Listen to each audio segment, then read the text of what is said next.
ఆశీర్వదినే చట్టానికి ఎంతో దూరం నుండి వచ్చిన ప్రతి కార్యకర్తకు సోదర సోదరి మనులకు మాతు ముథులకు నా నమస్కారం.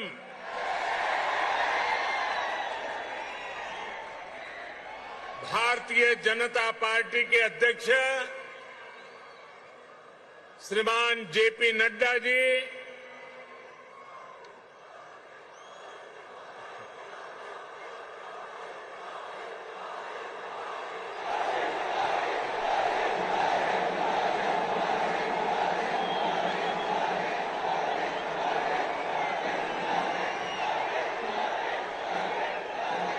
केंद्रीय मंत्रिमंडल के मेरे सदस्यगण, भाजपा शासित राज्यों के मुख्यमंत्री, उपमुख्यमंत्री, तेलंगाना बीजेपी के अध्यक्ष पंडित संजय कुमार, भाजपा के अन्य वरिष्ठ पदाधिकारीगण, सांसद, विधायकगण, अन्य महानुभाव और तेलंगाना के मेरे प्यारे भाइयों और बहनों, आज ऐसा लग रहा है कि जैसे पूरे तेलंगाना का स्नेह यहां इस मैदान में ही सिमट आया है.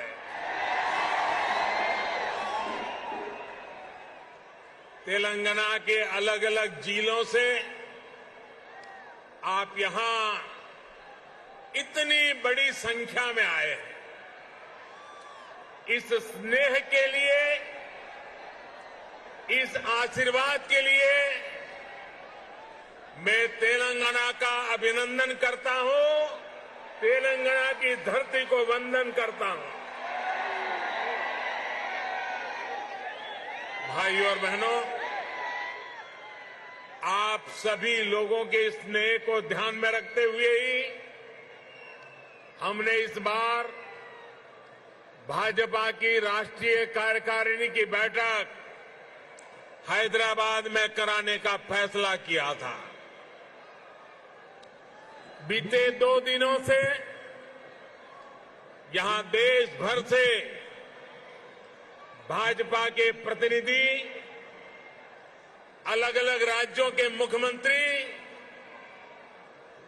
आपके इस प्यार को, इस स्नेह को अनुभव कर रहे हैं.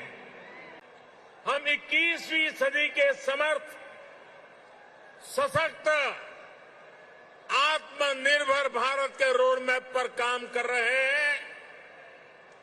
तब हैदराबाद में हुए भाजपा के इस मंथन का विशेष महत्व है. साथियों,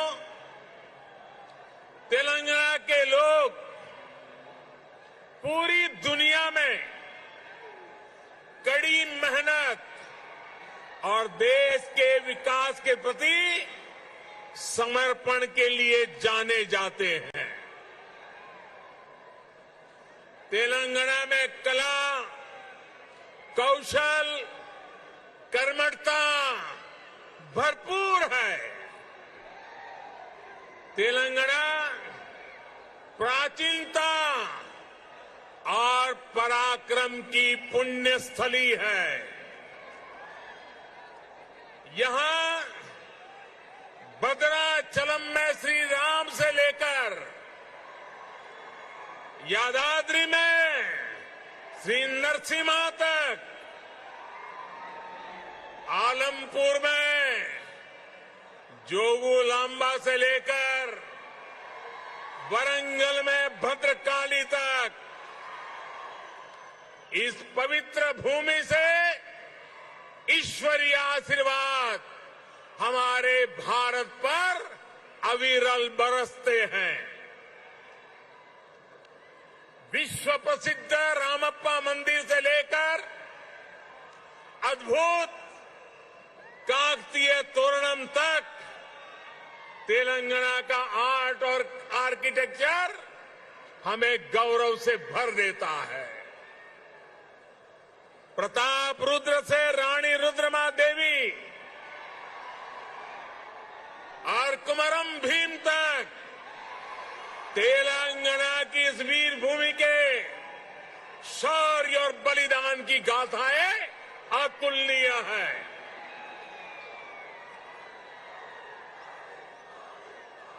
भद्राचलम रामदासु से लेकर पालकुरी की सोमनाथ तक यहां के काव्य का माधुर्य, यहां के साहित्य का सौंदर्य पूरे भारत के लिए अमूल्य निधि है।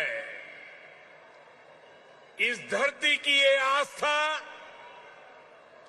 ये श्रद्धा और ये विरासत हमें जन जन की सेवा के लिए समर्पण की ऊर्जा देती है। इसलिए साथियों, ऐसे तेलंगाना का विकास, चौतरफा विकास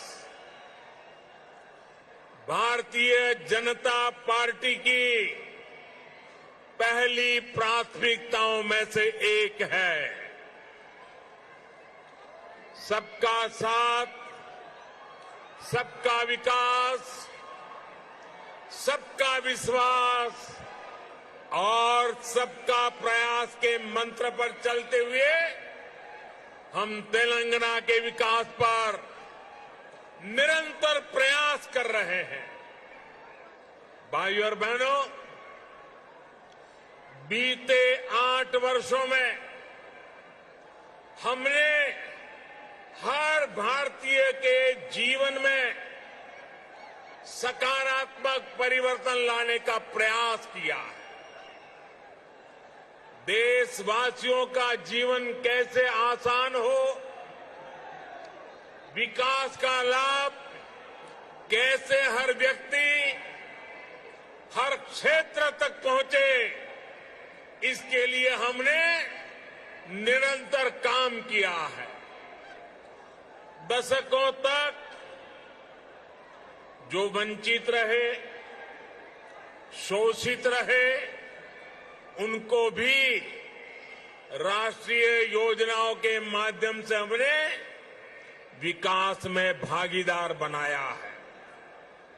यही कारण है कि गरीब, दलित, वंचित, पिछड़े, आदिवासी सभी को आज लगता है कि भाजपा सरकार उनकी आवश्यकताओं और आकांक्षाओं दोनों की पूर्ति कर रही है।